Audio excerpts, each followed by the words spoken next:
ऐन मुमकिन है कि हालात की सुलझे गुत्थी, ऐन मुमकिन है कि हालात की सुलझे गुत्थी अहले दानिश ने बड़ी सोच कर उलझाई है।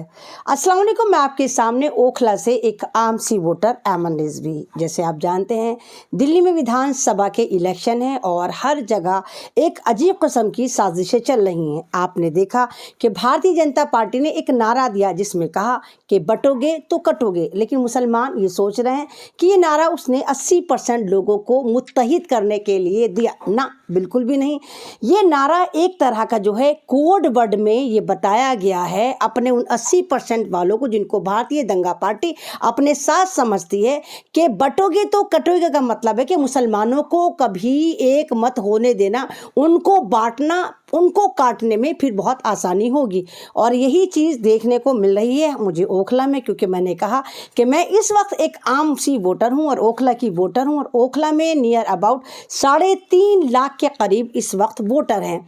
और यहां पर हमारी बदनसीबी कहिए कि 14 से 15 मुस्लिम उम्मीदवार खड़े हो चुके हैं, जबकि दूसरी तरफ जो 1.5 लाख के करीब वोटर हैं, यानी जो हमारे समाज से नहीं आते, हमारी कम्युनिटी मुस्लिम समाज से नहीं आते, वो जो है वहाँ मात्र 2 कैंडिडेट को खड़ा करा गया है। और ये वाला नारा बिल्कुल साफ नज़र आ रहा है कि बटोगे तो कटोगे, यानी मुसलमानों को पहले बांटो फिर उनको काटो। यही वजह है कि यहाँ पर अब तक 14 से 15 कैंडिडेटों को खड़ा कर दिया गया है।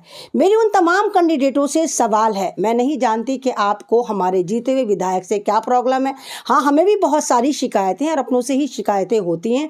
जाहिर सी बात है कि इंसान इगलात का पुतला होता है, कोई भी परफेक्ट नहीं होता, लेकिन जिस तरह के हालात रहे, जिस तरह दिल्ली के चीफ मिनिस्टर हों वो जेल में रहे, हमारे ओखला के विधायक जो हैं कभी जेल में रहे, कभी वो फरार रहे क्योंकि उनके ऊपर ईडी सीडी ना मालूम कौन कौन सी जो तंजीमें थी वो पीछे फिर रही थी, तो उस वजह से ओखला के बदतरीन हालात हो गए। लेकिन मेरा सवाल फिर यही है कि हम ये देखते हैं कि जो भी मुसलमान महल्ले हैं, मुसलमान इलाके हैं, वो बद से बदतरीन ज़िंदगी गुजार रहे हैं। आप पुरानी दिल्ली की सड़कें, वहाँ के सीवरेज, आप मुसाबाद की सड़कें, वहाँ के सीवरेज देखिए, वहाँ तो मतलब हालात देखिए कि अब आम आदमी पार्टी तो अभी आई, कांग्रेस तो यहाँ पर कब से थी। तो क्या हम देखेंगे कि ओखला में कांग्रेस ने कुछ ऐसी नदियाँ निकाल दी, दूध की नदियाँ निकाल दी, या ऐसा उत्थान यहाँ पे ऐसा डेवलपमेंट दे दिया जो हमें अमानतुल्लाह के बाद नहीं मिल रहा है। तो मैंने कहा कि बटोगे तो कटोगे का जो नारा दिया गया वो आपको बांटने के लिए, फिर आपको काटने के लिए, क्योंकि जो चीज़ मुंतशिर हो जाती है, बिखर जाती है, वो चीज़ आसानी से तोड़ दी जाती है। तो आप उन 14 कैंडिडेटों से ज़रूर सवाल करिए जब वो आपके दरवाजे पर वोट मांगने आए कि भाई बताओ, क्या तुम ओखला के विधायक बनने के योग्य हो या बन रहे हो, कितने वोट ला रहे हो। और अगर आपको लगता है कि ये सिर्फ वोट कटवा हैं और ये भारतीय जनता पार्टी की किसी न किसी तरह मदद कर रहे हैं, तो खुदारा मुत्तहिद हो जाइए, खुदारा ओखला को बचाइए। और शिकायतें अपनी जगह हैं, आप देखिए, शिकायतें करिए, पूछिए उनसे कि आप आने वाले आगामी जब आप जीत जाएंगे तो क्या करें, क्योंकि मुझे तो नहीं लगता कि ओखला में कोई ऐसा कैंडिडेट है जो ओखला में जीत सकता है। जो पहले थे यहाँ पर वही रिपीट होनी है।